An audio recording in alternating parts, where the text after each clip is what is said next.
Newsmaker Sunday with Fox 10's John Hook. Thanks for joining us on Newsmaker Sunday. We are going to talk about economic development, growth, and everything connected here in the Maricopa County area, Arizona. Kind of started thinking about this as we've been hearing about this pitch to try to bring Amazon here.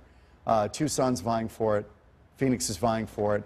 We're going to talk about whether we really have a shot at that, but much more broadly about economic growth here in Arizona and what's driving it and what's happening and the changes over the years. Christine Mackey is the Director of City of Phoenix Community and Economic Development, and Dennis Hoffman, PhD, Director of Seidman Research Institute, Professor, Department of Economics, W.P. Carey School of Business. Go Devils. Thanks to you both for being here. Thank you. I am so curious about where we are right now as a state, as a city. When we look at how we've transitioned, it appears, from where we were pre-08 to where we are now. Is there a shift, Chris? We've seen an incredible shift from where we were at we lovingly call it the lost decade. Wow. Pre the lost decade, yes. And where we're at today. So before the recession started, we were predominantly built on growth. We were growth for the sake of growth. We grew quickly, and we attracted our fair share of jobs into the market. We went into a decade where activity became very slow. And as we've come out, I think we've come out smarter and stronger. We're in advanced manufacturing sectors. We're in financial services sectors. We're in really sustainable sectors that isn't dependent on home building anymore. So Dennis, far less cyclical than in the old days. Far less cyclical. Yeah, with the old real estate booms. You think that this medicine we got during the lost decade was something we actually needed? Well, I mean, you hate to go through that pain and agony, but absolutely. Did we come out of it maybe more resilient for the long haul? Well, one thing I've observed, and Chris has kind of lived this, prior to 2007 and 2008, we were very complacent, I think, with respect to economic development.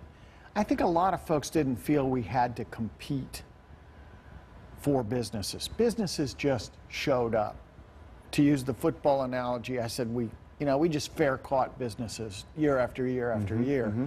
It wasn't anything we had to put a lot of effort into. What changed? Very different today. Very different today. What changed? Was it after 08 you had to really go out and hunt it down and be competitive? Absolutely. And part of that is we feasted off a kind of a population magnetism, people magnetism. Year after year, hundreds of thousands of people moved to the state. And just serving that population growth created plenty of economic activity. That movement really slowed to a trickle after 2007 for a host of reasons. Chris, are we attracting different kinds of people than we attracted pre-08, pre the lost decade? Has who we're bringing in changed? Absolutely. Not only on the companies that we're bringing in, we located 5 corporate headquarters last year alone. In Phoenix's history, you're lucky to bring in 1 corporate headquarters a decade, and we did 5 in a year. Right. I mean, Dial, you had some big players, but you did. But now it's the cybersecurity corporate headquarters. It's Fortune 500 corporate headquarters. It's true, strong corporate headquarters who now take Arizona very seriously. And the reason that they do is our strong universities, but going back to who we're attracting. The quality of the workforce that's choosing to relocate to Arizona is no longer about retirement and golf courses. It's young, creative, smart people who are selecting to come to Arizona for their business. One of the things that shocked me as we were looking ahead to this show, our age demographic makeup has really shifted. It has. We're getting younger in Arizona. We are getting younger in Arizona. Especially as we're moving more and more into that younger creative population, not only relocating to Arizona, but the brain drain that we've seen for decades of people graduating from college and leaving Arizona to go to work has shifted. We're seeing that more people are staying in Arizona after they graduate from school. So Dennis, what is our economy based on now? Well, we're in a sense, we've always had a sense of diversification. Electronics manufacturing has been a Motorola, stalwart. yeah, right? I think of that. Aerospace defense has been a stalwart. Ironically, for a state that often wants to clash with the federal government about funding issues, we're very dependent upon, and this is through private sector businesses in aerospace defense, electronics manufacturing, healthcare. We're very dependent upon federal injections to support some of our base industries. But more recently, it's financial services, healthcare, to some degree electronic manufacturing, although it's been quite flat. Our aerospace defense structure has blossomed out into more commercial aerospace efforts. But actually over the last, say, 5 years, wouldn't you say financial services with insurance?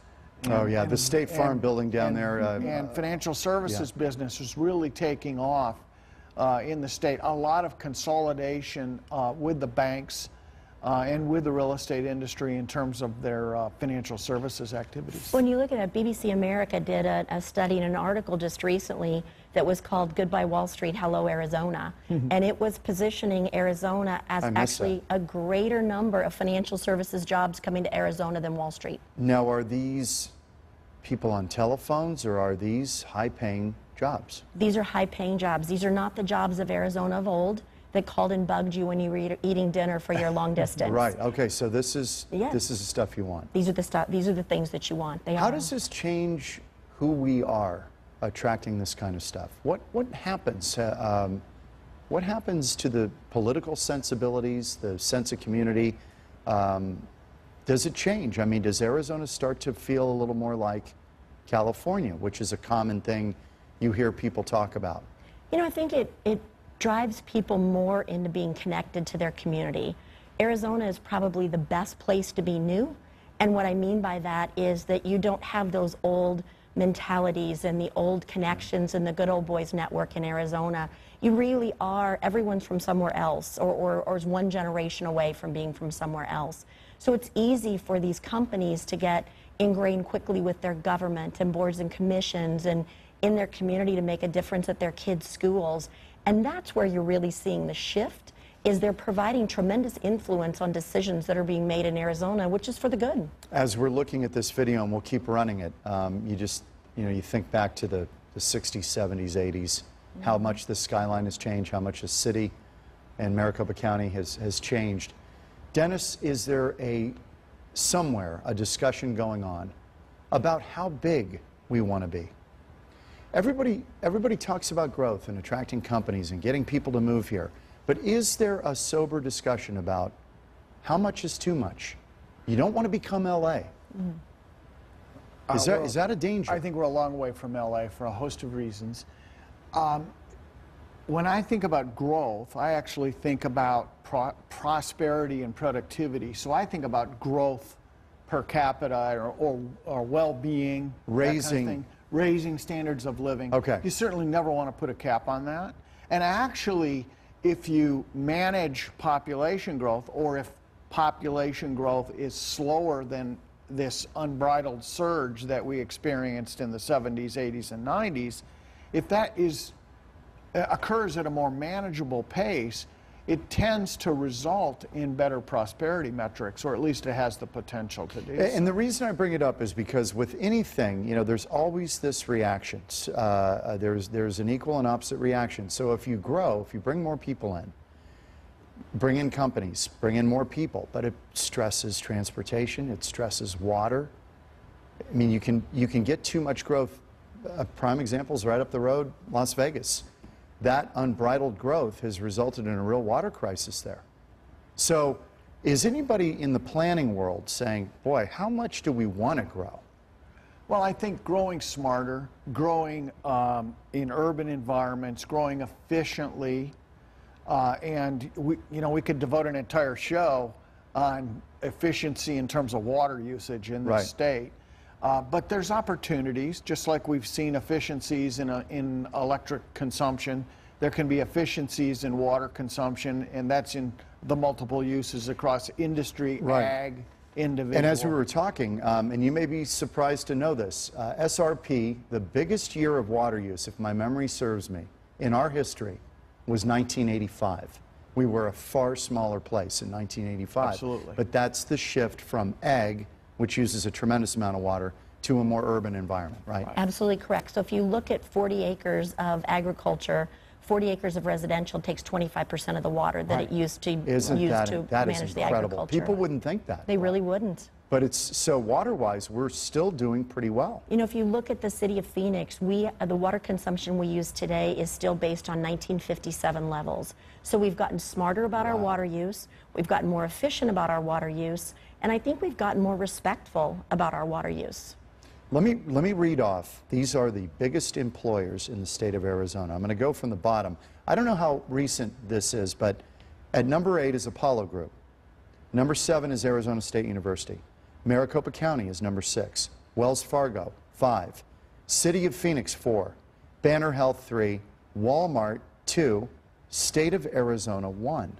I was shocked to see that 3 basically government agencies are the biggest employers.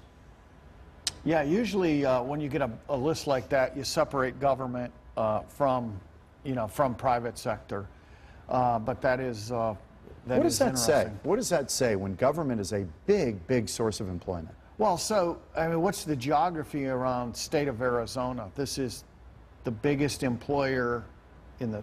I mean, are you considering some of these businesses are local? Some of them serve statewide constituencies. So, you know, government serves, you know, private sector growth generally, and you know that's typically what you get that in anywhere. Numbers like this. That's not That's unusual. Right. Well, also, if I could, the numbers are a little old. Banner's now the largest private sector employer in the state. They are. Okay. They are. Above Walmart. They are. Okay, let's roll. That's a good thing, isn't it? Let's roll tape number 3. I want to ask you, we've had a lot in the news about Amazon. Have we overhyped it, or is this a huge deal if we could land this? It's a lot of jobs. Oh, it's a gargantuan deal if you can land it. It's very competitive. You talk about something that's going to be competitive. This is going to be hugely competitive. So, you know, when I think about it, I think about affordable labor, available land, but I also think about this innovation vibe that really is very clear in the state. And of course, ASU is, you know, we're certainly branded around innovation these days with the awards we've received. Number 1 in innovation. But think about it, John. Is it really, is it really going to be that unusual if one of the most innovative businesses in the world chooses to locate in a county where there is one of the most innovative universities in the world? So I think the proximity, the energy we have around ASU, the energy we have around investments of a number of universities, frankly, in the Phoenix metro area, if you want to add them all up, they're coming in not just from Tucson, but all over the nation. Workforce, you get a workforce You have ready. an increasingly educated workforce. We've got some work to do on that front, but you have to put this thing in perspective. You know, people that are 35 and 40 years old today that don't have advanced degrees or certificates, you know, when it was their time to pursue education, this was still the old real estate economy. So as this progresses, as folks age into this, you're going to find more and more and more educated people. Chris, do you think we got a legitimate shot at Amazon? Or do you think we're in an environment where we can't give them enough to bring them here? I'm talking about tax incentives. On the programs that it will take to land a company of this magnitude, Arizona will have a really hard time competing for what they would be looking for compared to what other states can do if you're looking at it on a sheerly tax incentive basis. If you're looking at it on labor and talent and real estate and culture and connectivity and innovation, I think we'll be very competitive. Who do we have to beat out, do you think, looking at that list of cities? I mean, I look at Denver. I think Denver would be a prime spot. But they do have a weather issue for flights and getting, you know, that is a problem, potentially. Atlanta would be another one that strikes me as a spot. You know, the media and economic developers have been speculating since the day it was announced as to where the competition lies. And I think the very innovative company probably already knows what its short list is. So for the rest of us to speculate where it's most innovative and where it's most creative, they already know what they're looking for. And they'll let us all know here pretty soon. Okay, well, Dennis, being a Sun Devil, I am. I don't know if you went there. Did you go there, ASU? I did not. Okay, but you're there now, so you're I have you're been there since the year you were a sophomore, I think. Oh, yeah, okay, 1979. I got here in 79. Okay, so I will leave you with this. This is video tape number 2. I'll take a little shot at Tucson. They sent this cactus up the road to try to you know, grease these guys, I guess, and it got sent back. What did you make?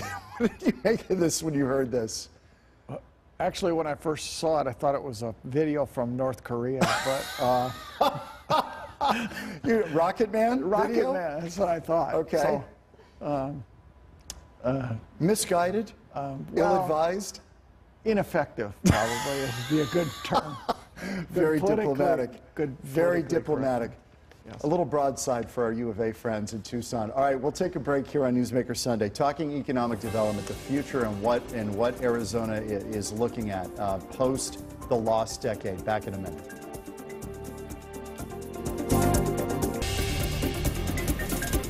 Back on Newsmaker Sunday, talking economic development with some giants here.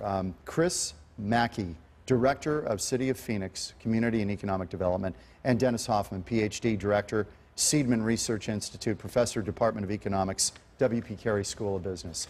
Talking about kind of where our economy is and where it's going. We talked in the first part of the program about the shift from 08 till now, the lost decade, as you aptly put it, Chris.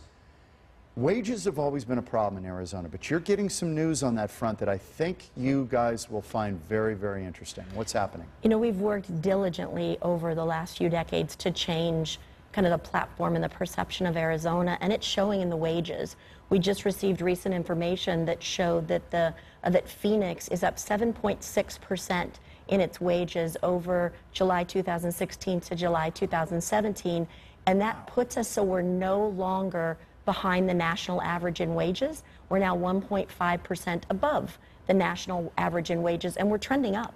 I think you'll see that change again moving into 2018. What's driving that? Do we know? So productivity, John, drives that. In this day and age, the only thing that's going to drive wage growth is productivity, and that's a derivative of the skills that are in the workforce, and we've got a ways to go. We're not there, but we are really moving in the correct direction about driving more skills into our workforce.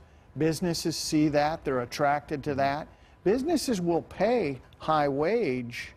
In fact, you can see that all over the country. They pay very high wages if they can get productivity and quality from the workforce. You know, you took the words right out of my mouth, because I thought, you know, when wages start to tick up, do companies look at it and go, oh, we got to pay a lot now in Arizona? It used to be cheap to pay people there. You're saying it's talent-based, they'll pay. If it's talent-based, if that's what's driving it, and really, it's not union power. The union power is virtually non-existent across the nation, and certainly in this state. So it is, it's clearly a reflection that our workers are more productive, and higher margin businesses are willing to pay a higher premium. As more and more businesses see that, they're going to be expanding here. Let's talk a little bit about taxes. Are we still a low-tax place to do business? Anybody want to tackle that one? So the tax structure, and I've looked at this quite a bit, John. The tax structure in Arizona, a careful look at it would reveal that on the individual side, but for a high sales tax with a narrow base, our tax burden is really quite low, especially in Maricopa County in terms of residential property taxes. Is that good for attracting business? In tens of individual income taxes. Our business tax burden, you can get a little bit of a different story. Right. The nuanced answer from an economist would be it depends, and what it depends upon is to the extent of what industry or what business are you in. The corporate burden is very low in the state for a number of reasons. The rate is low, and your ability to situate your business very legally, I might add, can put you in a situation where your individual income tax, corporate income tax burden is quite low. Property taxes for some businesses are high, right, higher than residential. When you look at property overall, it's kind of average across the nation, but it's tipped. Businesses pay more, individuals pay less. Okay, so flight out of California because of taxes. Have we seen that? We hear a lot about it. People are moving to Arizona because it's cheaper to do business here. Is that what it is, or is it something else? You know, what we've really seen, so there's been a flight, people have talked about the flight out of California for decades now, but what we're really seeing now is people leaving for the quality of life. They can't get residential opportunities near the businesses that they're working for. They're finding it's easier to live in Arizona and commute back and forth to Northern California on a couple of time-a-week basis than it is to live there. Even residential opportunities, both on the for sale and for rent, have ticked so high that their commute time from where they can live to be near their families is so great that it's easier for them to be here with a better quality of life than it is to be in California. I've seen it where I grew up, which was Menlo Park, California, which has changed dramatically. Back in a minute on Newsmaker Sunday. Some final thoughts in a moment.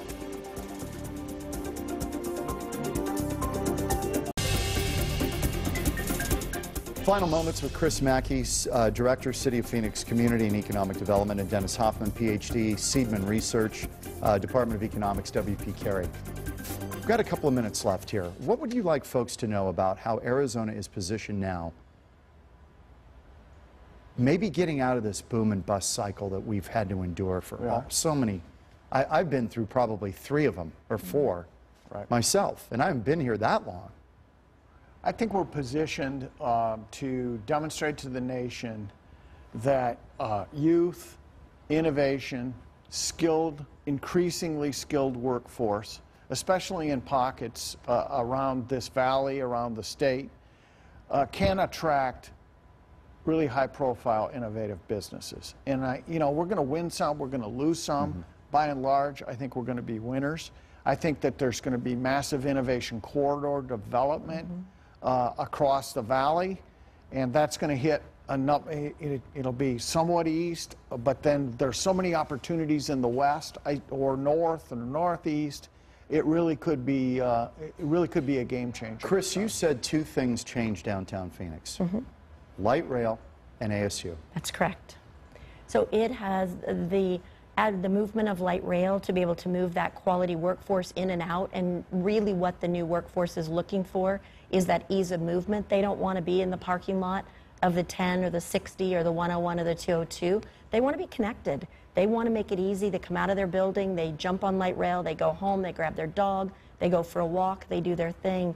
And then bringing our universities into downtown has really revolutionized downtown. And you just go back a few short years to see that difference. So Arizona, in short, we got a minute left, has been smart about how we've done this. We've been smart in the last decade about how we've done this. And we need to keep our eye on the ball because we came quietly, no one saw us coming in our competitive advantage, and other states are watching us now. They know they're competing against us. Dennis, who do you look to that you say that city does it brilliantly? What other city do you look to and say they are really good? Across the nation, you're talking about? Well, historically, it's been Austin. Historically, it's been, say, the research corridor, Raleigh-Durham, those kinds of areas. But I think, look, I'm going to get out the pom-poms. You're bullish. I'm going to get out the pom-poms for ASU. We have a president that everybody knows, Michael Crow. Yeah. He has positioned ASU and economic development as essentially entwined. And he beats that into us. Every discussion we have internally is about that. Yeah. And I think it's an asset that this state has and this valley has that a number don't have. Well, with and that, I think it's key for economic development. Go Devils. Yes, and the synergy between the city and ASU has been remarkable. Thanks to you both. That was very interesting. Thanks to you as well for watching. We'll see you next week on Newsmaker Sunday.